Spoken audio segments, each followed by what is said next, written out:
పరిస్థితులు అనేవి మనిషి ఆధీనంలో లేకపోవచ్చు, కానీ మనిషి ప్రవర్తన మాత్రం అతని స్వశక్తిపైన ఆధారపడి ఉంటుంది. కాబట్టి ఎవరి ప్రవర్తనకు వారే బాధ్యులు. హాయ్ ఫ్రెండ్స్, వెల్కమ్ టు చదువుకుందాం రండి. ఈరోజు దేశాల అపూర్వ స్ఫూర్తిదాయక కథలు అనే పుస్తకం నుంచి ఒక కథను చదువుకుందాం. యువజనులకు ప్రత్యేక సందేశం.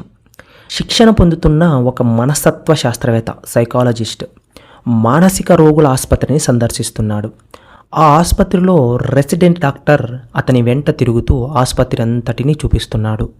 ఒక మూలన వారికి ఒక రోగి కుర్చీలో కూర్చొని ఆందోళనతో లులులులులు లులులులులు అని గొణుగుతూ ముందుకు వెనక్కి ఊగుతుండడం కనిపించింది. ఆ సైకాలజిస్టు డాక్టర్ని అడిగాడు, ఇతడిని ఆసుపత్రిలో చేరడానికి కారణమేంటి అని అడిగాడు. ఇతనిదో విషాదగాథ. ఈ వ్యక్తి లూలు అనే యువతిని గాఢంగా ప్రేమించాడు. ఆమె మోసం చేసిందని డాక్టర్ చెప్పాడు. ఈ సమాధానం విన్న తర్వాత సైకాలజిస్టు ప్రేమలో వైఫల్యం చెందిన వారు మనస్థిమితాన్ని కోల్పోవచ్చన్న అభిప్రాయానికి అప్పటికి వచ్చాడు.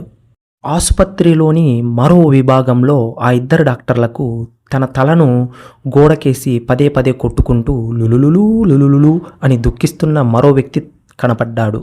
సైకాలజిస్టు ఆశ్చర్యపోయాడు. డాక్టర్తో సైకాలజిస్ట్ ఇలా అంటున్నాడు, పాపం మోసపోయాడు. లూలు మరో బాధితుడు. ఆమె మంచి అందగత్తై ఉంటుంది. చాలామంది పురుషులను మోసం చేసిందని కూడా భావిస్తున్నాను. డాక్టర్ ఇలా సమాధానం ఇచ్చాడు. ఏమని? ఇప్పుడు 2 క్వశ్చన్స్ వేస్తాను, ఆన్సర్ తెలిస్తే కమెంట్ చేయండి. నెంబర్ 1, డాక్టర్ ఏమని సమాధానం చెప్పాడు? నెంబర్ 2, ఈ కథ యొక్క అంతరార్థం ఏమిటి? ఐ హోప్ మీరు ఆన్సర్ చేశారని అనుకుంటున్నా. ఇప్పుడు జవాబులు తెలుసుకుందాం. నెంబర్ 1, డాక్టర్ ఇలా సమాధానం చెప్పారు. ఇక్కడ పొరపడ్డారు. ఇతడు లూలుని పెళ్లి చేసుకున్న వ్యక్తి.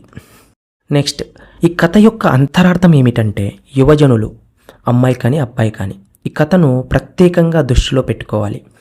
యవ్వన ప్రాయంలో ప్రేమలో పడడం సహజం.